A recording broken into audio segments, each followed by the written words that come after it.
ਲਓ ਜੀ, ਸਾਡੀ ਲਾਈਨ ਇਸ ਵੇਲੇ ਮਿਲੀ ਹੋਈ ਹੈ ਸਰੀ ਤੋਂ ਮੇਰੇ ਨਾਲ ਜੁੜੇ ਹੋਏ ਨੇ ਬੜੇ ਹੀ ਉੱਥੋਂ ਦੇ ਨਾਮਵਰ ਪੱਤਰਕਾਰ ਨੇ ਜੀ, ਸਾਡੇ ਬੜੇ ਪੁਰਾਣੇ ਮਿੱਤਰ ਨੇ ਗੁਰਪ੍ਰੀਤ ਸਿੰਘ ਹੋਰੀ। ਔਰ ਬੜੀ ਹੀ ਇੱਕ ਦੁੱਖ ਦੀ ਖਬਰ ਵੀ ਕਹਾਂਗਾ, चिंता की खबर भी कहांगा कि ਜਿਹੜੇ ਸਾਡੇ ਨੌਜਵਾਨਾਂ ਦੀ ਜਿਹੜੀ ਗੈਂਗ ਵਾਰ ਦਾ ਸਿਲਸਿਲਾ ਹੈ ਰੁਕਣ ਦਾ ਨਾਂ ਨਹੀਂ ਲੈ ਰਿਹਾ।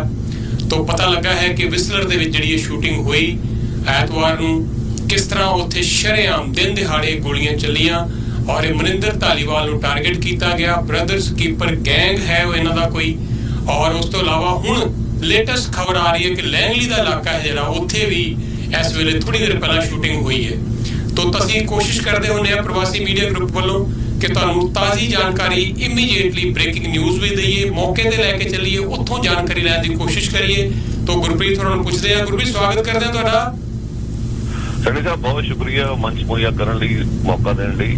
मैं दसना चाहता कि ये जिहड़ियां दो घटनावां वापरियां जापदा इदां कि आपस में कोई कनैक्शन नहीं गा जी, अजे टू अर्ली कुछ भी कहना, पर मैं थोड़ी तत्थ दसना चाहता। एक तो जिहड़ी विस्तर की शूटिंग हुई कल दोपहरे हमारे उस में जिहड़े दो अपने देसी नौजवान मारे गए ने, दोनों की शनाख्त हो चुकी है। अच्छा, एक तो मनिंदर धालीवाल जिसका तुसीं नाम लिया, दूजा सतिंदर गिल।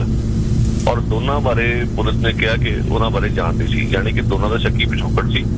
पुलिस ने कहा कि जी गैंग हिंसा चलती आ रही है उस दे नाल मामला जुड़िया हुआ जापदा।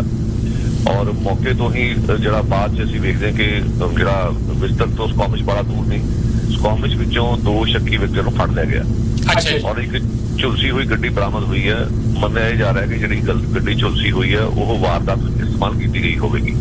ये सिलसिला पिछले कुछ समय तो लगातार चल रहा है कि जिहड़े लोग इस किस्म दी वारदातां करते हैं वो अक्सर जिहड़ियां गड्डियां उधार लिया जांदियां, किराए ते लिया जांदियां या किसी भी तरीके नाल गड्डियां प्राप्त करके उन्हां विच वारदात करन तो पिछों उन्हां गड्डियां नूं साड़ के सुआह किया जाता तां जो सबूत मिटाए जा सकन। यही गल पिछे मलिक दे केस भी हुई है। इसी तरह एक पिछे जे सरी दे विच एक भाणा ये वापरिया कि कोई व्यक्ति अपनी गड्डी की मुरम्मत कर रहा सी, शायद टैक्सी चालक सी। इस तरह कोई व्यक्ति चोरी की गड्डी लिया तो उस गड्डी ने कढ़ दिता, मगर उस गड्डी को झुलसी हुई हालत में पाया गया। सो ये सिलसिला लंबे समय तो चलता आ रहा, बड़े बड़े ऑर्गेनाइज किस्म के लोग ने। पर जी लैंगली अज सवेरे घटना वापरी है उस कुछ वखरे किस्म के हालात नजर आ रहे हैं। एक तो उस गोरे शक्की व्यक्ति को गिरफ्तार किया गया और CBC ने पहला ये खबर दी कि शायद कुछ लोग मरे ने, पर हुण ये पुलिस ने कहा कि असीं अपने वालों कुछ भी कन्फर्म नहीं किया कितने लोग मरे या कितने जख्मी हुए ने। उन्होंने कहा कि सिर्फ असं यही दस रहे हैं कि ਵੱਖ-ਵੱਖ ਥਾਵਾਂ ਤੇ गोली चली लैंगली ਦੇ ਵਿੱਚ एक तो ਵੱਧ ਥਾਵਾਂ ਤੇ। और ਜਿਹੜੇ शक्की व्यक्ति ਨੂੰ गिरफ्तार किया गया गोरा है ਤੇ ਨਾਲ ਦੀ ਨਾਲ ਉਹਨਾਂ ਘਟਨਾਵਾਂ ਦੇ ਵਿੱਚ ਮੁੱਖ ਤੌਰ ਤੇ ਬੇਘਰੇ ਲੋਕਾਂ ਨੂੰ ਯਾਨੀ ਕਿ ਹੋਮਲੈਸ ਲੋਕਾਂ ਨੂੰ ਨਿਸ਼ਾਨਾ ਬਣਾਇਆ ਗਿਆ। ਸੋ ਉਸ ਘਟਨਾ ਬਾਰੇ ਜੇ ਆਪਾਂ ਇਹਨਾਂ ਤੱਥਾਂ ਨੂੰ ਦੇਖਦੇ ਹਾਂ ਤੇ ਲੱਗਦਾ ਨਹੀਂ ਕਿ ਉਸ ਦਾ ਗੈਂਗ ਹਿੰਸਾ ਨਾਲ ਸ਼ਾਇਦ ਕੋਈ ਸੰਬੰਧ ਹੋਵੇ। ਹੋ ਸਕਦਾ ਕਿ ਨਫ਼ਰਤ ਦਾ ਜੁਰਮ ਹੋਵੇ, ਮਾਮਲੇ ਦੀ ਪੜਤਾਲ ਹੋਣੀ ਚਾਹੀਦੀ ਹੈ ਕਿਉਂਕਿ ਅਸੀਂ ਇੱਕ ਟ੍ਰੈਂਡ ਵੇਖ ਰਹੇ ਹਾਂ ਕਿ ਰਾਈਟ ਵਿੰਗ ਫੋਰਸਿਸ ਇੱਥੇ ਕਾਫੀ ਸਰਗਰਮ ਨੇ। ਜਿਹੜੇ ਬੇਘਰੇ ਲੋਕ ਨੇ ਉਹਨਾਂ ਦੇ ਖਿਲਾਫ ਲਾਮਬੰਦੀ ਕਰਦੇ ਨੇ, ਰੈਲੀਆਂ ਕੱਢਦੇ ਆ, ਉਹਨਾਂ ਦੇ ਟੈਂਟਾਂ ਤੇ ਜਾ ਕੇ ਕੁੱਕੜ ਦੀਆਂ ਮਿੱਠਾਂ ਸੁੱਟਦੇ, ਬੜਾ ਗੰਦ ਪਾਉਂਦੇ ਉੱਥੇ। ਕਈ ਕੁਛ ਨਹੀਂ ਕਿਹਾ ਜਾ ਸਕਦਾ ਕਿ ਇਸ ਘਟਨਾਕ੍ਰਮ ਦੇ ਪਿੱਛੇ ਕੌਣ ਲੋਕ ਹੋ ਸਕਦੇ।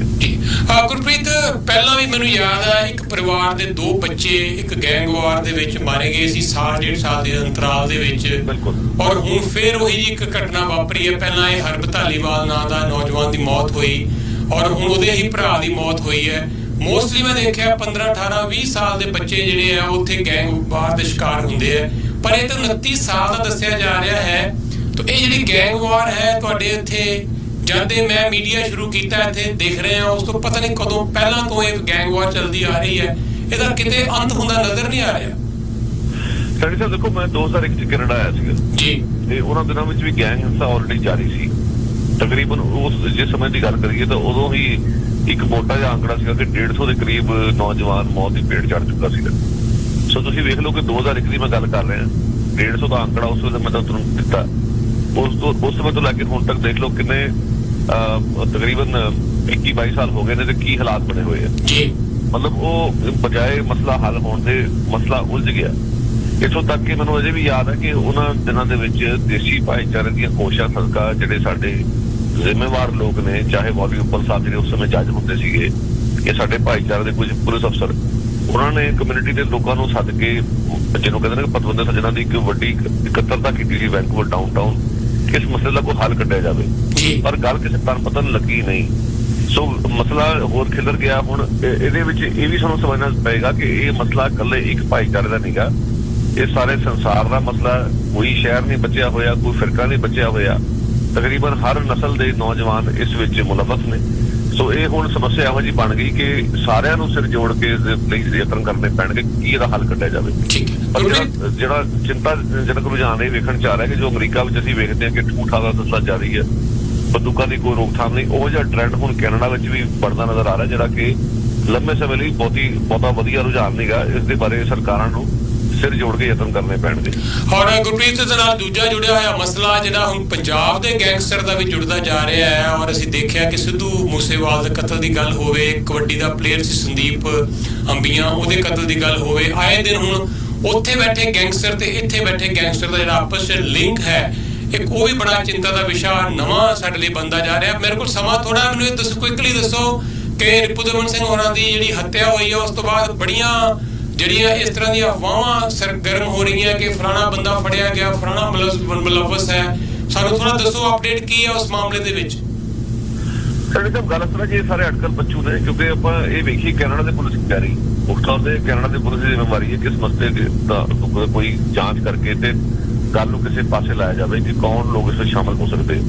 ਜਿਹੜੀ ਕੈਨੇਡਾ ਦੀ ਪੁਲਿਸ ਹੈ ਉਹ ਤਾਂ ਬਹੁਤ ਜ਼ਿੰਮੇਵਾਰੀ ਨਾਲ ਇਹ ਗੱਲ ਕਹਿ ਰਹੀ ਹੈ ਕਿ ਕੋਈ ਸੰਭਾਵਨਾ ਵੀ ਹੋ ਸਕਦੀ, ਕਿਸੇ ਸੰਭਾਵਨਾ ਤੋਂ ਇਨਕਾਰ ਨਹੀਂ ਕੀਤਾ ਜਾ ਸਕਦਾ। ਕਈ ਕਾਰਨ ਹੋ ਸਕਦੇ ਨੇ, ਮਲਿਕ ਦੇ ਆਪਣੇ ਕੋਈ ਨਿੱਜੀ ਲਾਗ ਡਾਟ ਵੀ ਹੋ ਸਕਦੀ ਹੈ।